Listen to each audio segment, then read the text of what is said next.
양프로입니다. 자, 하이닉스 보겠습니다.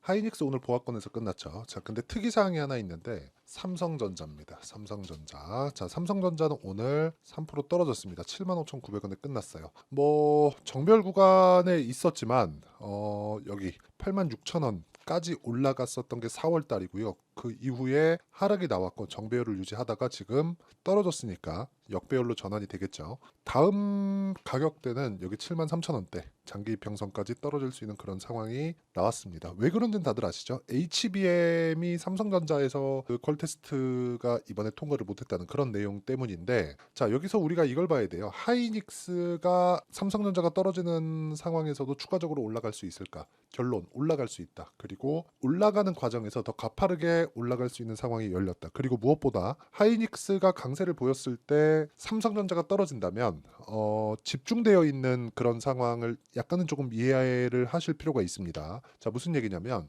지금 삼성전자가 떨어지잖아요. 그러면 벤더들 있죠. 뭐 흔히 얘기하는 한미 반도체 같은 경우에도 하이닉스의 벤더입니다. 그쵸? 한미 반도체가 TC 본딩 장비를 하이닉스 쪽으로 납품을 하고요. 그 장비를 가지고 HBM을 만들어내죠. 자, 한미 반도체 같은 경우에는 HBM을 만드는 한 공정에 대한 장비를 책임지고 있는 겁니다. 그걸로 인해서 돈을 벌어요. 그런데 삼성전자가 벤더 기준에서 보면 하이닉스보다 더 많겠죠. 그렇죠. 자, 그렇다는 건 전체적인 시장의 조금 상승 범위가 줄어들 수 있는 그런 효과를 가져올 수 있습니다. 이 구간에서 우리가 하이닉스를 매매하는 게 쉽지 않을 겁니다. 보유하고 있는 측면에서도 사실상 20만 원까지 올라왔으면 적자 구간을 딛고 아무리 이슈가 있다고 하더라도 그쵸? 7만 원대부터 20만 원까지 올라왔으면 거의 한 3배 가까이 올라온 거기 때문에 그것도 다른 뭐 작은 종목도 아니고 하이닉스면 한국 시장에서 2등 종목이잖아요. 그런 종목군이 이렇게 많이 올랐다? 그러면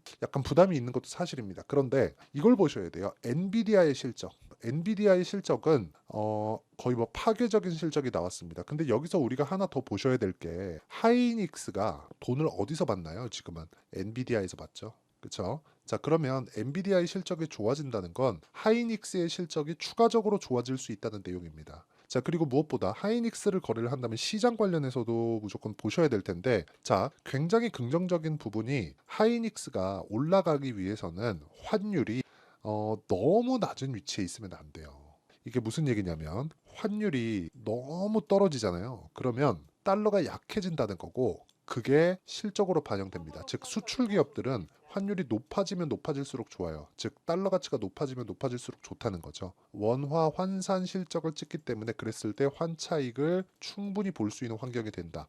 근데 환율이 올라가려면 뭐가 돼야 돼요? 삼성전자가 올라가야 된다. 삼성전자가 가격대를 딱 붙이고 있고 그게 삼성전자에 국한되어 있는 문제라면 하이닉스는 당연히 호재거리가 되죠. HBM을 지켜온 전 개인적으로 하이닉스가 HBM을 선점하게 된 게 삼성전자가 너무 못 따라오고 있긴 하지만 운이 좋다고 생각을 하는데 뭐 세상 일 다 그런 거 아니겠습니까? 그쵸? 결국에는 삼성전자도 따라 붙겠죠. 근데 지금 최대한 먹을 수 있을 만큼 먹어야 된다. 근데 여기서 보셔야 될 게 있습니다. 지금 보면 전체적인 내용이 다 좋죠. 삼성전자가 이렇게 처지는 상황이 나올 때 하이닉스가 부각될 수 있는 점 이게 중요하고요. 그리고 디램 쪽에 항상 문제화 되었었던 재고에 대한 문제, 그쵸? 재고에 대한 문제가 전혀 없다는 점. 내년 물량까지 전부 다 없어요. 그쵸? 판매 종결됐습니다. 그러니까 솔드 완판 없습니다. 재고가. 그쵸? 만들면 만드는 족족 나가요. 그래서 뭐가 나왔죠? 청주에 짓고 있는 M15X 공장. 그러니까 M15X 공장까지도 지금 HBM 공장을 일부 추가로 넣었습니다. 원래 M15X 공장을 짓기 시작한 게 22년 말인데 이때는 HBM에 대한 수요가 없어서 청주 공장, 그쵸? 새로 짓는 공장에 엄청난 캐파가 들어갔는데 여기서 설비가 없었습니다. 근데 추가적으로 투입을 한 거죠. 근데 이거를 보셔야 돼요. HBM이 지금 이런 식으로 진행이 되잖아요. 그럼 개인 사용자용으로 내려옵니다. 그 기간이 보통 한 3에서 길면 5년 정도 주기예요. 그렇기 때문에 지금 데이터 센터에 들어가고 있는 HBM 이쪽이 개인 사용자용으로 내려오게 되면 그 수요는 폭발적으로 증가할 수 있는 그런 부분이 있습니다. 앞으로 좋아질 만한 내용밖에 없다는 거죠. 근데 주가가 그만큼 올랐으니까 완만하게 올라가는 건 너무 당연하다. 근데 이 구간에서 내가 판단해야 되는 상황은 내가 얼마에 잡을지 그 부분이 정말 중요하다는 겁니다. 그래서 하이닉스에 아까 전에 말씀드렸죠. 환율 그리고 시장 관련된 이야기, 삼성전자까지 내가 어떤 식으로 판단해야 되는지 그 내용에 대한 부분을 여기 SK 하이닉스의 단기 보유 전략, 그리고 단기 보유 전략은 2주입니다. 2주 동안 수익 전환시킬 수 있는 것. 그러려면 가격을 잘 잡아야겠죠. 이 내용에 대한 부분 당연히 HBM 관련된 내용이 포함되어 있고요. HBM 관련된 내용과 함께 삼성전자의 상황과 빗대어서 하이닉스를 봤을 때 어떻게 잡아야 되는지, 즉 실시간 타점에 대한 부분을 제가 문자로 공유를 해드리도록 할 테니까 상단에 있는 전화번호로 하이닉스라고 문자 보내주시는 분들에 한해서만 제가 단기 보유 전략, 가격 관련된 이야기죠. 그리고 실시간 타점을 제가 문자로 공유를 해드리도록 하겠습니다. 자, 이걸 보셔야 돼요. 주식시장은 미래가치를 반영합니다. 그리고 그 미래가치는 가격이 먼저 반영하죠. 즉 실적보다 가격이 더 빠르다는 겁니다. 그렇기 때문에 우리는 실적에 대한 부분을 먼저 보기 전에 가격에 대한 부분을 봐야 되고요. 가격이 올라가는 종목군들을 따로 뽑아서, 즉 신고가 구간에 있는 종목군들을 따로 뽑아서 타점을 실시간으로 잡아내는 게 중요하다. 근데 그 기간은 2주 안에 수익 전환 시켜야 되는 게 중요하고요. 하이닉스 그냥 대기업이야, 우량주야 하면서 그냥 꾸준히 내가 보유할 생각을 가지고 있다. 이건 잘못됐다는 거죠. 그렇기 때문에 지금 제가 계속해서 말씀드리고 있는 내용 중에 하나가 가격을 판단했을 때 내가 꾸준하게 수익을 볼 수 있다는 점입니다. 그리고 환율 관련된 내용도 삼성전자가 떨어지고 있으면 하이닉스는 추가적으로 더 올라갈 수 있는 환율에 대한 환경이 된다. 즉 매크로 단에서도 긍정적인 내용이 된다는 거죠. 뭐 뉴스나 그런 부분들 사실상 살펴볼 필요가 없어요. 이 관련된 내용은 기본적으로 젠스당 CEO, 그쵸? 엔비디아의 CEO입니다. 젠스당 CEO가 나와서 다 얘기를 한 부분이에요. 인정을 해라. 산업 변화가 일어났다 이미. 그쵸? 시대의 흐름을 타는 게 맞습니다. 그렇기 때문에 우리는 하이닉스의 가격대를 찾는 게 맞고, 제가 신고가 관련돼서 이야기를 계속 드렸으니까 신고가 종목군들을 왜 매매를 해야 되는지, 그리고 그런 종목군들을 매매를 했을 때 내가 어떻게 타점을 잡고 어느 정도 성과를 볼 수 있는지 그 내용을 보여드리도록 하겠습니다. 자, 내용 보시면 클리오입니다. 어떻습니까? 신고가 구간에 계속해서 제가 매매를 한 결과 오늘 매도에 를 했고요. 45,000원에 충분한 수익 구간에서 매매를 했습니다. 그리고 이 구간에 일부 매도를 했기 때문에 다음 주에도 매도 구간을 잡을 예정입니다. 자, 그리고 항상 중요한 건 신고가 구간에만 공략하고 있었다는 점, 이 부분이 정말 중요하니까 반드시 기억을 하셔야 돼요. 그리고 이거 말고 다른 종목군들, 뭐 반도체 관련 종목군들, 뭐 DI나 그런 종목군들을 보더라도 어때요? 매수 매도 다 신고가죠. 매수 매도 다 신고가입니다. 이런 부분을 지속적으로 만들어 가야 된다는 겁니다. 그랬을 때 26%, 22% 이런 식의 수익을 만들어내고요. 최근에 전기 관련된 종목군들이 엄청 강하죠. 일진전기. 자, 내용 보세요. 매매하는 과정에서 손절하는 구간이 있겠지만, 그렇죠? 근데 2%, 1% 이런 식으로 수익을 보고 뭐 13%, 8% 이런 식으로도 수익이 계속 나올 수 있게 만들어야 된다. 근데 이런 종목군들에 대해서 가장 중요한 내용은 가격을 먼저 보고, 즉 고가 구간에서 매매를 해야 되는 부분이 필요하고, 돌파했을 때 내가 어떻게 판단을 해야 되는지가 정말 중요합니다. 그리고 이 내용에 대한 부분을 제가 여기 소통방에서 다 공유를 하고 있습니다.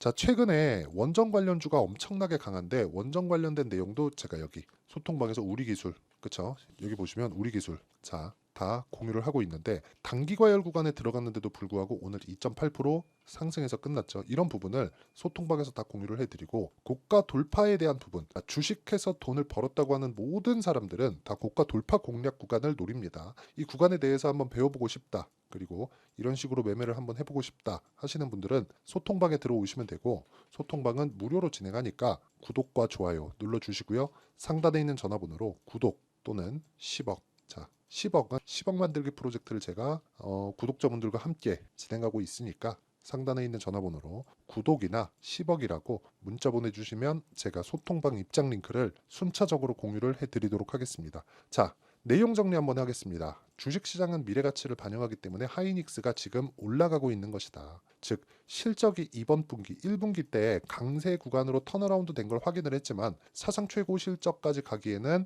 올해는 다 지나야 된다. 즉 올해까지는 하이닉스가 강할 수밖에 없다는 거고, 하이닉스의 실시간 타점, 그리고 반도체 종목군들을 이렇게 매매하고 있죠. 이런 반도체 종목군들의 실시간 타점을 제가 소통방에서 공유를 해드리니까 상단에 있는 전화번호로 구독이나 10억이라고 문자 보내주시면 되고, 무엇보다 이렇게 매매를 했을 때 내가 어떻게 가격 판단을 해야 되는지 그 내용에 대해서 제가 다 이해를 시켜드리도록 할 테니까 영상 끝까지 시청하시고요. 모든 분들이 성공 투자하셨으면 좋겠습니다. 자, 24년도가 돼서도 시장은 여전히 어렵습니다. 자, 근데 시장은 항상 어려울 거예요. 앞으로도 계속해서 어려워질 겁니다. 자, 근데 제가 매월 대시세 종목을 구독자분들에게 공개를 합니다. 자, 내용을 보면 12월 달에 실제 공개를 했었던 강프로의 대시세 종목에 대한 내용인데, 대기업을 상대로 안정적인 매출 구조를 가지고 있고요. 그리고 현재 주요 거래처는 삼성전자, 인텔, 하이닉스, TSMC, 해외에 반도체 관련된 기업이라는 걸 알 수 있죠. 그만큼 1월 달에 제가 보고 있었던 종목은 반도체 관련주라는 걸 알 수 있습니다. 공개를 해드리면 이 내용입니다. 여기 어보브 반도체, 그쵸? 실제 제가 거래한 내용을 공개를 한 거고요. 수익에 대한 크기를 보면 공략한 시점, 제가 가격대를 함께 공개를 해드렸는데 공략한 시점부터 21%의 수익 마감이 된 것을 확인해 볼 수가 있습니다. 자, 근데 지금도 마찬가지입니다. 지금은 어떤 이슈가 있을까요? 2월 달에 발표한다는 기업 밸류업 프로그램이 있죠. 근데 그걸로 인해서 지금 2월 달에 발표한다고 이야기가 나온 상황이고요. 무엇보다 우리가 생각해야 될 내용은 한 가지입니다. 어떤 이슈나 그리고 어떤 상승할 수 있는 내용으로 인해서 주가가 올라가는 것은 맞죠. 하지만 가격이 먼저 반영한다는 걸 반드시 알고 있어야 되고, 그런 내용에 대한 파악이 되었을 때, 그쵸? 여기 어보브 반도체처럼 21%, 그쵸? 대략 3에서 4일 동안 20% 이상의 수익을 먹을 수 있고요. 그리고 여기 HLB 같은 종목처럼 대략 일주일이 채 되지 않는 기간 동안 30%의 수익을 낼 수 있습니다. 자, 그러면 답은 나왔어요. 재료에 대한 부분보다 중요한 게 가격이다. 자, 근데 지금 시장에 쏠려 있는 게 뭐죠? 2월 달에 발표하는 기업 밸류업 프로그램에 대한 내용이죠. 자, 그러면 우리가 이쪽에다가 지금 집중을 해야 될까요? 그 내용을 한번 보겠습니다. 기아차의 차트를 보면요. 1월 24일 날 정부단에서 입김을 불어넣은 이후에 시세가 강하게 발생한 것처럼 보이지만 애초에 12월 달부터 신고가를 달성했다는 걸 확인할 수 있습니다. 자, 그러면 우리가 스케줄을 따져봤을 때 우리가 어디를 봐야 될까요? 4월 달 총선을 봐야 됩니다. 드디어 때가 온 거죠. 4월 달 총선이 끝나면 그 뒤엔 뭐가 있죠? 대선 전국으로 들어갑니다. 그러면 우리는 4월 달 총선부터 시작해서 대선까지 이어질 수 있는 종목을 찾는 게 정말 중요합니다. 그게 정부 정책의 방향과 그리고 스케줄에 맞춰서 가는 거예요. 정치적인 상황에 따라서 주가가 움직이는 걸 우리는 수도 없이 많이 봐왔기 때문에 스케줄에 맞춰서 가는 게 지금으로서는 답이 될 수 있습니다. 그리고 무엇보다 어느 정도의 시세를 내는지 그 첫 번째 단계인 상황을, 그쵸? 제가 12월 달 밝혀드렸었던 대시세 종목으로 이미 공개를 해드렸기 때문에, 그쵸? 어떻게 제가 매매를 했는지까지 다 보여드렸습니다. HLB처럼, 그쵸? 31.9% 걸린 시간은 4일밖에 되지 않죠. 이 종목을 제가 가격과 그리고 어떤 종목인지를 애초에 12월 달부터 공개를 한 겁니다. 자, 그러면 지금도 마찬가지예요. 앞서서 제가 말씀드렸었던 23년도에 했었던 여러 가지 종목들이 있죠. 한미반도체 같은 종목들도 여기 소통방에서 모두 공개를 해서 실제로 10,000원부터 60,000원까지 상승한 내역이 있고요. 왜 공략을 했는지를 제가 다 공개를 해드렸습니다. 근데 지금도 마찬가지라는 거죠. 정부 정책의 방향에 맞춰서 또는 선거 스케줄에 맞춰서 매매를 이어가야 될 때가 됐고요. 제가 총선 관련된 큰 시세가 나올 수 있는 대시세 종목을 준비를 해놨습니다. 길게 말씀드리지 않겠습니다. 모든 종목들은 신고가를 달성하면서 대시세 준비를 하게 되고요. 신고가를 공략했을 때 내가 시장에 주도주를 잡을 수 있는데 지금은 총선에 집중하는 게 맞다. 그래서 총선 관련된 그리고 대선까지 이어질 수 있는 종목을 준비를 해놨는데 지금부터 준비를 하셔야 나중에 고가에 올라가서도 꾸준하게 매매를 이어갈 수 있습니다. 자꾸 막 손절하고 매매하는 과정에서 너무 어렵다 하시는 분들은요.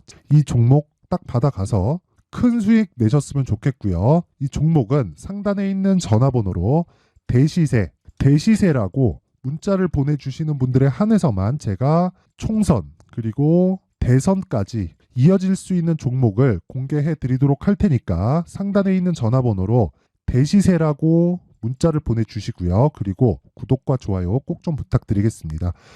시장은 정말 어렵습니다. 자, 그래서 모든 분들이 성공 투자하셨으면 좋겠고요.